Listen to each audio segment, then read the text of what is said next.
É isso. Você está perguntando os 20 minutos que eu não consegui dar, que eu falei que eu iria ver como que eu faço para compensar, não é isso? Ah, tá. Não, esses 20 minutos eu vou ver com a coordenação se na minha próxima aula eu posso ter 1 hora de aula com vocês, entendeu? Ou então gravar o restante da aula compensando esses 20 minutos, enfim, ver um mecanismo para vocês não terem perdido esses 20 minutos de bobeira. Show de? Então vamos lá, turma. Página 132, onde nós estamos finalizando falando sobre as principais áreas de exploração mineralógica do Brasil. Só para dar aquela recapitulada, né, como eu faço sempre com vocês, falar em recursos minerais no Brasil é falar na possibilidade de exploração desses recursos. Não sei se vocês lembram, mas eu defini para vocês os minerais, que são aqueles elementos que compõem as rochas, como elementos inorgânicos, né? A química classifica os minerais como elementos inorgânicos. Mas, quando esses elementos inorgânicos eles são explorados para fins comerciais e econômicos, eles deixam de ser chamados de minerais e passam a ser chamados ou considerados como minérios. Então, nós abordamos aqui no início desse capítulo quais são os principais minérios brasileiros e aonde eles são encontrados. Então, nós falamos da Serra de Carajás, nós falamos do quadrilátero ferrífero, nós falamos de várias áreas no Brasil onde nós encontramos esses minerais que passam a ser chamados de minérios por conta dessa exploração econômica que acontece desses recursos. E aí, para finalizar, na última aula eu falei bem breve sobre esse finalzinho da página 132, e aí eu gostaria de comentar ele um pouco mais com vocês, para que aí nós possamos partir para falar sobre os solos brasileiros. Então, no final da página 132 do livro de vocês, vem falando sobre duas áreas. Tem falando aqui sobre Mapuera, que é uma região que fica no Amazonas, eu já vou falar sobre ela com vocês, e também do estado de Rondônia. Olha o que diz, acompanhe a leitura comigo. O Brasil possui a terceira maior reserva mundial de estanho, que é a cassiterita. Na verdade, o minério é a cassiterita, só que quando ela passa por algumas transformações físicas e químicas, ela passa a ser chamada de estanho. Atrás apenas de China e Indonésia, e é o quinto produtor mundial após China, Indonésia, Peru e Bolívia. Mapuera, no Amazonas, e a província estanífera de Rondônia são as duas principais áreas exploratórias. Ou seja, essa área do Mapuera, no Amazonas, e Rondônia são as duas principais áreas onde nós encontramos esse minério conhecido como cassiterita, que dá origem ao estanho, ok? E aí continua dizendo o seguinte: além das jazidas estudadas, o Brasil se destaca ainda na produção de nióbio, encontrando mais de 95%, ou melhor, concentrando, né? Mais de 95% das reservas mundiais, com particular destaque para a região do Triângulo Mineiro, com destaque, ou melhor, representado pelas cidades de Uberlândia, Uberaba, Araguari, Araxá, Ituiutaba, Iturama, Frutal, entre outras. Caulim, nos estados do Amazonas, Amapá e Pará, e níquel nos estados de Goiás e Pará. Turma, só uma observação. Eu cheguei a passar para vocês um trabalho de casa pedindo para vocês apontarem quais são as utilidades desses minérios. Eu tenho quase certeza que eu passei isso para casa. Alguém pode me confirmar? Sim ou não? Passei sim, ótimo, Nath, obrigada. Aí eu queria saber de vocês. Quem fez esse exercício, né, essa pesquisa, quais são as utilidades desses minérios? Vocês poderiam me citar algumas utilidades dos minérios que vocês pesquisaram? Pode abrir o microfone, não tem problema nenhum, tá? Vamos lá. Nath, Cuba, Maria Júlia, Zion, Robson, João Basílio. Pode ser alguns, Nath. Escolhe 3 minérios que você pesquisou e me fale a utilidade deles. Não precisa ser todos, não. Pode ser 3.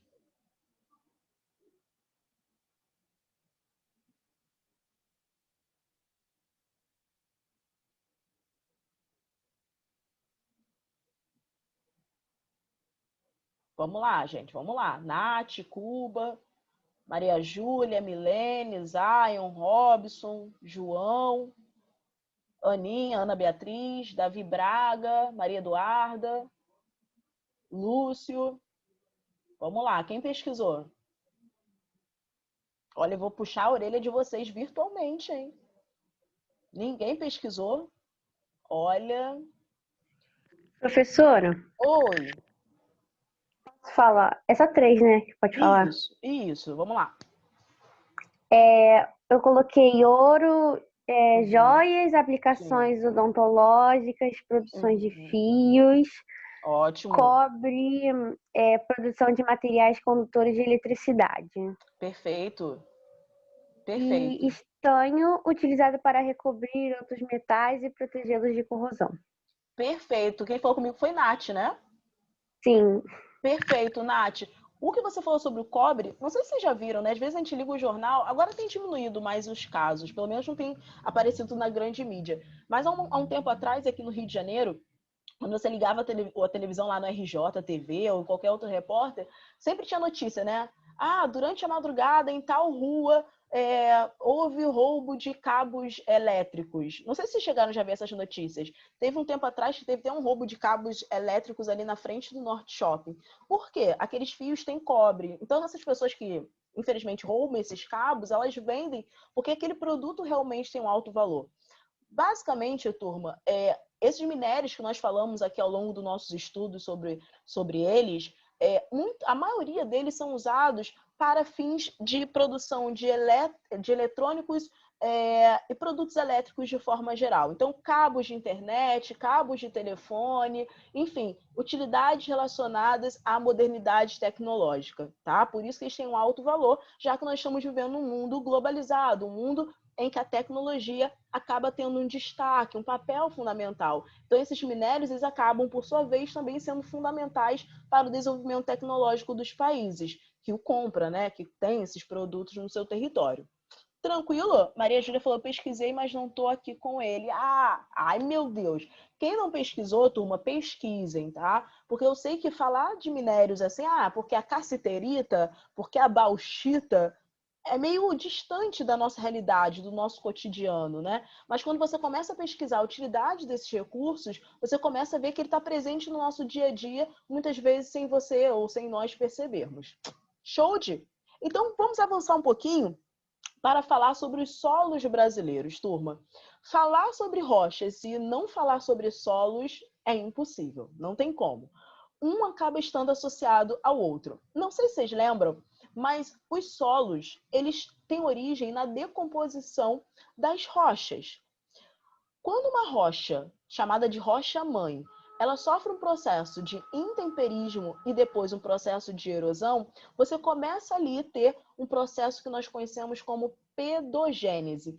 Pedo é solo, gênese é nascimento. Então, pedogênese é nascimento dos solos, tá bem? E como assim, Hanna? Como que a rocha sofre intemperismo e erosão e aí dá origem aos solos? Da seguinte maneira, uma rocha, como nós já vimos, ela é composta por diversos minerais, né? Por isso que ela é chamada de rocha, porque se fosse só um tipo de mineral, ela seria chamada de pedra. Já tinha comentado isso com vocês, né? Então, uma rocha ela é composta por diversos minerais. E a rocha, quando ela está exposta na superfície terrestre, ela sofre um processo de fragilização. Esse processo de fragilização, na geografia, nós chamamos de intemperismo, ou seja, os agentes externos acabam fragilizando aquela rocha, deixando ela mais fraquinha. É bem isso mesmo, tá? Eu brinco muito com o sexto ano falando que o intemperismo deixa a rocha toda fraquinha, porque é exatamente isso. Porque o intemperismo, por exemplo, a chuva. A chuva sempre ali molhando uma mesma rocha, ela vai tornando aquela rocha o quê? Fragilizada. Tudo bem? Os ventos, enfim, os animais que exercem um peso ali sobre aquela rocha, vai tornando aquela rocha mais frágil. Então, o intemperismo é isso, tornar a rocha mais fragilizada. Com a rocha mais fragilizada, aqueles sedimentos, né, que compõem a rocha, aqueles minerais que compõem as rochas, eles tendem a se fragmentar. Esse processo de fragmentação e transporte dos sedimentos nós chamamos de erosão. Então, recapitulando, uma rocha sofre, ao estar exposta na superfície terrestre, sofre intemperismo, que é essa fragilização, e sofre também a erosão, que é esse rompimento da rocha e consequente transporte desses sedimentos. Com isso, nós temos, somado a esses sedimentos que foram fragilizados e transportados, nós temos ali a soma, a entrada também de matéria orgânica, que é resto de animais e resto de plantas. Nós temos a entrada da água, tudo bem? Nós temos o próprio ar atuando ali, e ali nós temos a composição dos solos, porque eu já havia dito também para vocês quais são os elementos que compõem os solos. Nós temos os sedimentos, né, que davam origem, que eram a rocha. Então, nós temos sedimentos, nós temos a matéria orgânica, nós temos a água e nós temos o ar. São esses 4 elementos que compõem os solos. E o Brasil, turma, por estar numa faixa climática chamada de faixa intertropical. Hanna, o que é faixa intertropical? Provavelmente vocês já viram isso lá no 6º ano, que são as faixas ou zonas climáticas da Terra.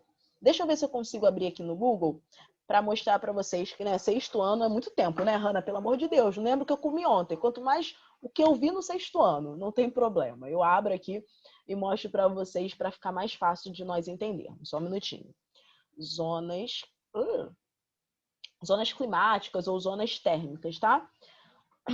Pode aparecer com um nome ou com outro. É isso aqui que eu estou querendo explicar para vocês. Aqui. Deixa eu compartilhar a tela.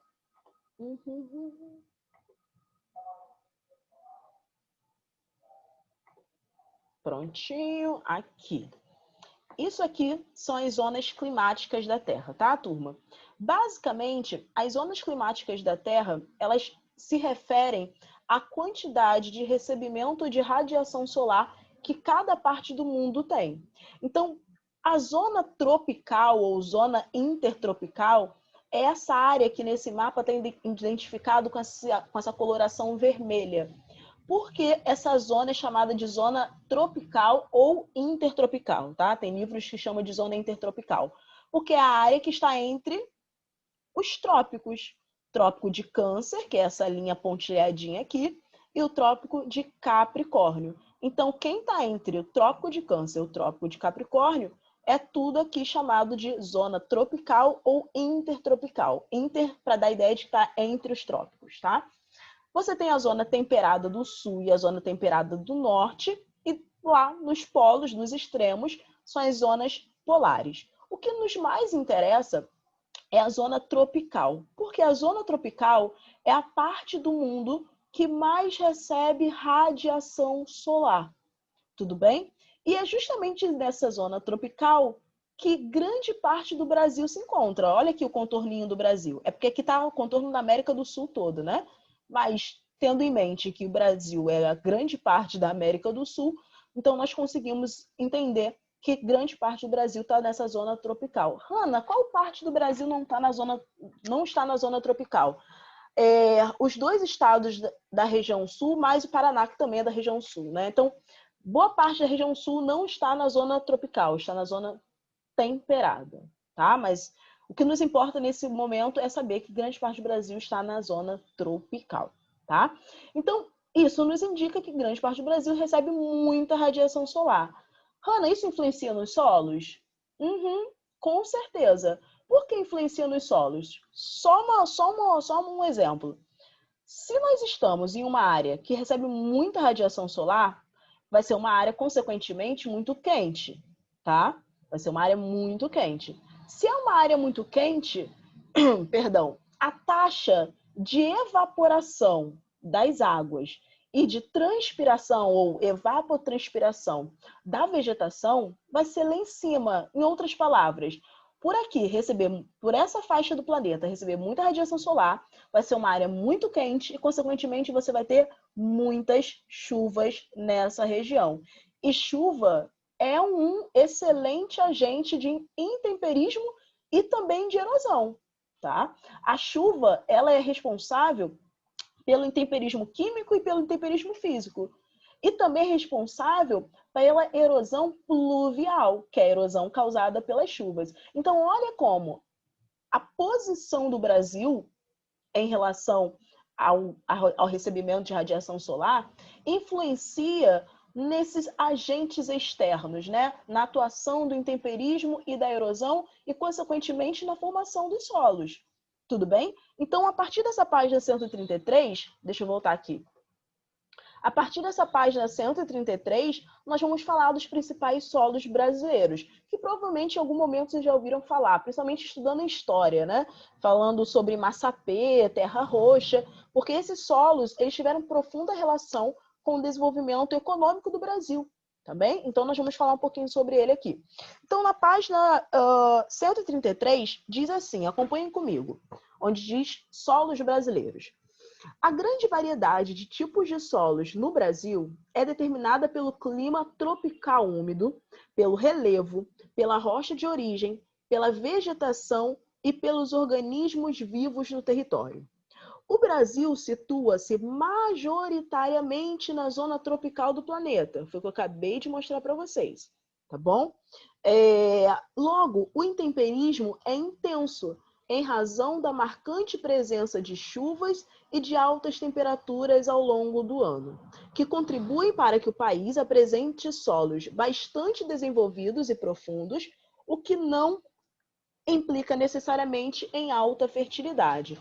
Turma, eu já vou finalizar, terminando aqui esse parágrafo, porque já são 9h38, mas antes de terminar, olha o que ele diz aqui. Ele falou que eu tinha acabado de explicar para vocês, que o fato do posicionamento do Brasil em relação a esse recebimento de radiação faz com que ele tenha uma forte atuação do processo de intemperismo.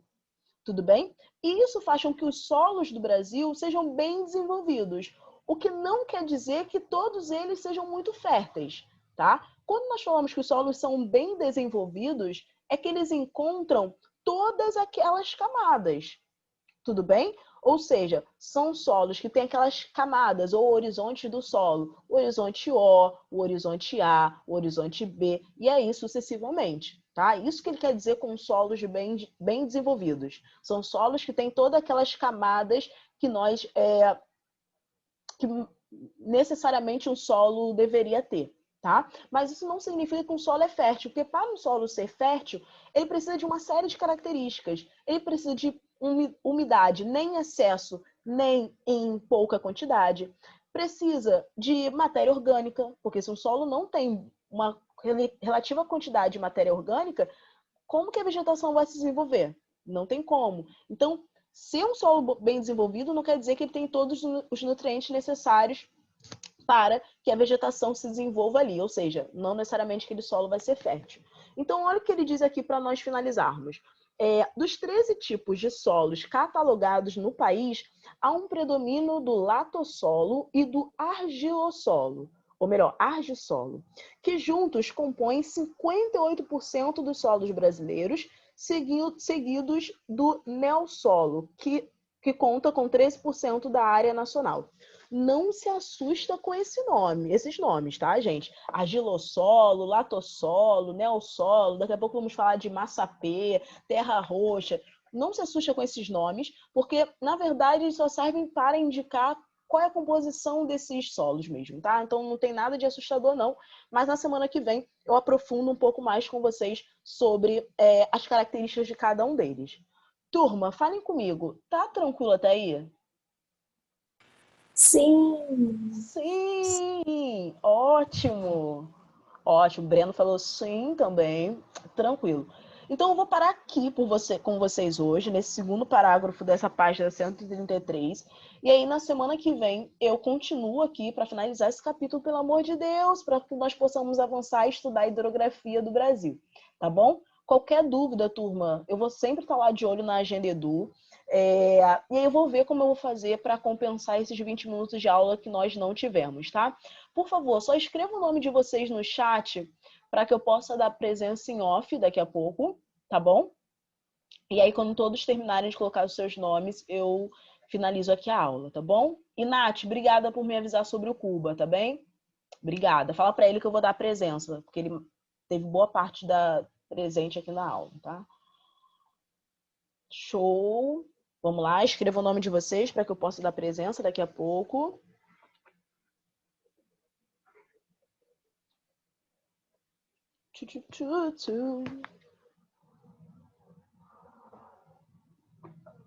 Foi? Todos escreveram? Acho que tem gente faltando aí ainda. Gabi, Milene escreveu já? Ah, Milene já. Ana. Aninha, acho que eu não vi ainda o seu nome aqui. Robson. Foi? Show de. Turma, então é isso. Nos veremos, talvez em uma aula gravada, mas é mais certo na nossa aula de quarta-feira, tá bom? Beijo para vocês, bom final de semana. Nos veremos quarta-feira que vem. Tchau. Aninha, depois eu vou combinar com vocês para vocês me enviarem, tá? É isso. Tá bom? Beijos.